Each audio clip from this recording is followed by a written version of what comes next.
Hello, everyone. This is Dwight Refiner's Fire with Real Deal Clips Bahamas. You can now follow me on YouTube, Facebook, and TikTok at Real Deal Clips Bahamas. This is clip number 317. This series is called One Legislation, One Solution. Part 5. This is the case of a man on a mission for the I am that I am. Take a listen. Most Bahamians might decide if they're receiving $60,000 from the Citizen Sovereign Wealth Fund that they want to remove themselves from the workforce. We would need to supplement that labor. We have a standing labor force in the country as is, but it needs to be organized in a way where people understand that they come here to fulfill a role, that they're not here to try to usurp the authority of the country. Once we settle that platform and put people in their proper place in terms of their function in the country, you would find that the country will function better. Things will run better.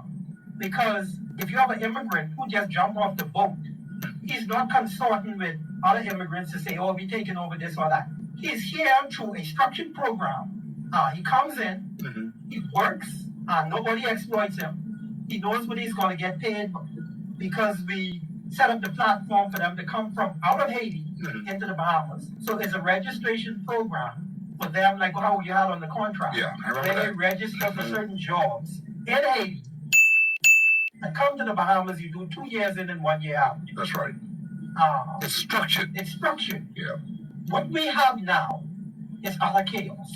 Nobody knows. And nobody knows who's in the country. Nobody knows. Nobody knows who is a real Bahamian. Now, what you would rather? You would rather a structured thing?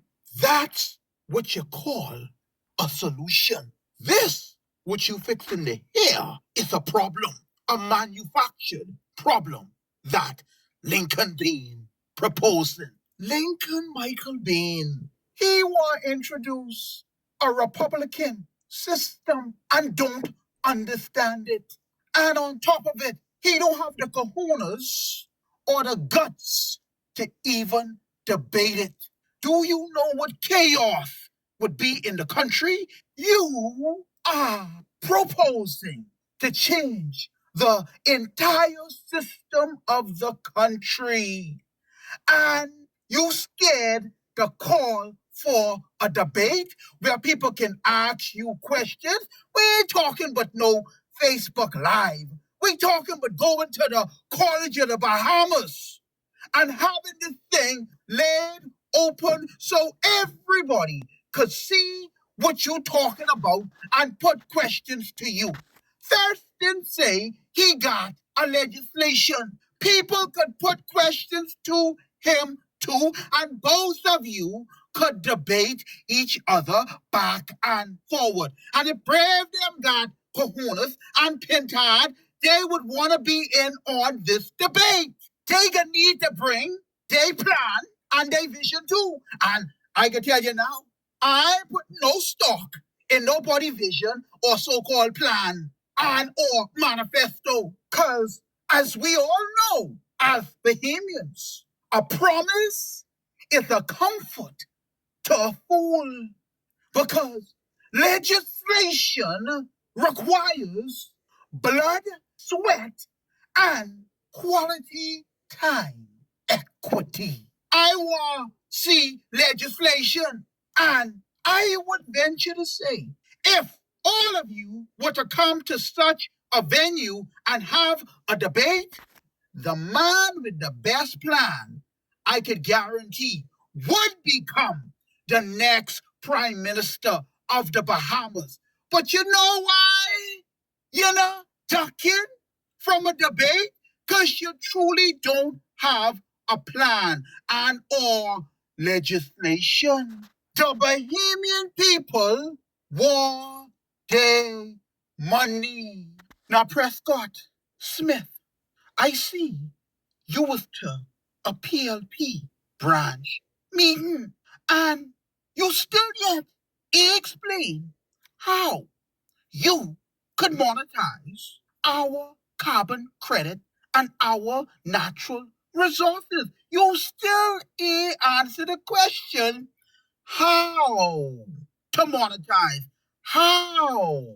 You go financially engineer the Bahamian people dollar so they can get 8-to-1 American dollars. You still ain't answer the question, how? You still coming with the same stuff you been talking about for the last 20 plus years. Well,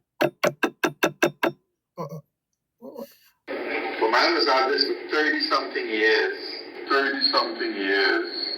30-something years. The Bahamian people interested in all of that.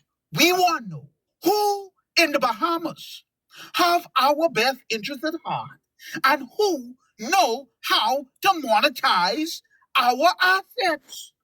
And by the way, you were part of the Natural Resources Foundation, the individuals that passed the first Sovereign Wealth Fund.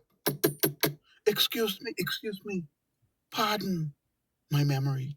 He was the leader of the Natural Resources Foundation. He was to the top pinnacle. He was the head of the team. But when Brave Davis repealed the Sovereign Wealth Fund, I hear not a word from you or any of y'all who was a part of the Natural Resources Foundation. Oh, and in my research, I discovered that the internet has been scrubbed of some information on the Natural Resources Foundation, with the founding members being Prescott Smith, Nahaja Black, and I believe a lady by the name of Scott, last name Scott, and another individual. Can't find the information online anymore. But I will furnish you with a document that lists 25 names of individuals that signed on to this initiative. Also, note for the record, there are some other Bahamian citizens that signed on with the Natural Resources Foundation whose names are not on the list, but they were a part of the organization. Why? Why was there not an outcry from any of y'all?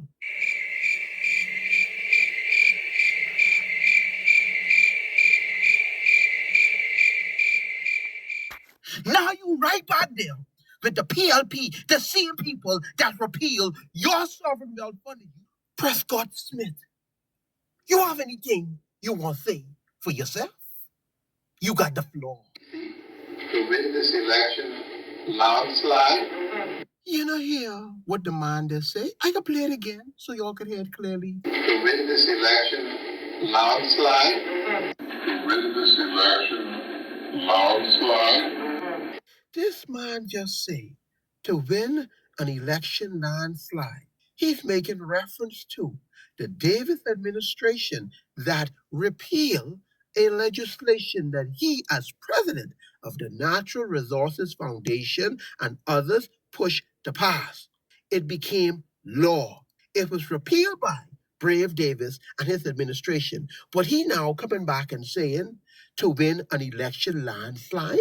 And this the man now who say he fighting for you.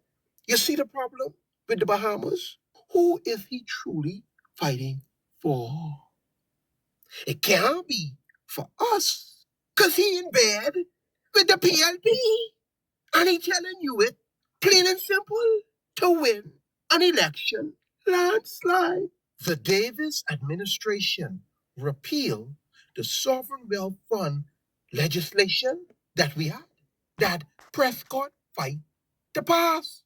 We need legislation to reinstate our ownership of our Sovereign Wealth Fund and our carbon credits and our natural resources.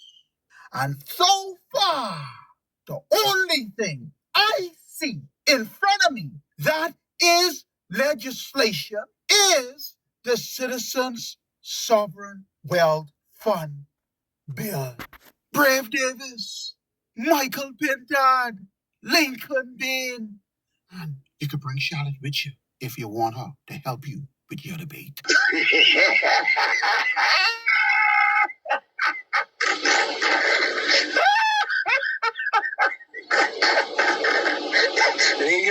Lincoln, man, listen to me, Lincoln. Leave that alone. This ain't no time to be scared. This the time to show the Bahamian people what you working with. If you got something you're working with. Mr. Thurston, you got something you want to say? Get it off your chest, my brother. Get it off your chest. We're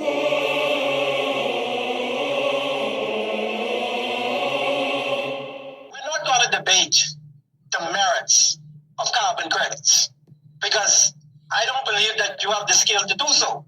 What we're going to do is talk about the best way of going about achieving the sovereign wealth fund patronage for the Bahamian people. Let's have a debate about that. You don't, because obviously we have a difference. You don't. Mr. Thurston, You don't. We don't have to insult each other. You don't know me. Well, you should have considered that last night on your live. Listen. You should have considered that last night on your live. Listen to what I'm saying, my brother. Listen to my brother. Are you going to accept the debate or not? Understand what all Are you going to accept the debate? No PLP was smart enough to have this debate with me. Is that it? Why are you all afraid of Ricardo Thurston? I'm just a barber. You're all comfortable setting up that management company and trying to defraud the Bahamian people out of $156 billion a year. And you all don't have the courage to come and just talk to the barber about it? Oh, barber, do a debate. I'll sit on one side of the table and you all bring in everybody. You all could even bring in some guys from Wall Street. Bring in some research analysts so we could look eye to eye. Y'all got Anthony Ferguson over there. He got his crew with Anton Baston and them. You got Ivy Lingazar and her son down the road there. You got Ryan Pinden and them. Come on, man. Y'all got all kind of people over there. Y'all could bring them into the big room and all of them to sit on the other side of the table. And I'll sit by myself on one side. I take it on all of them. Don't think I know who the players are. I know who the players are and they know me. Go and ask them. Only one man I see with integrity and legislation in hand that's willing to fight for God and country.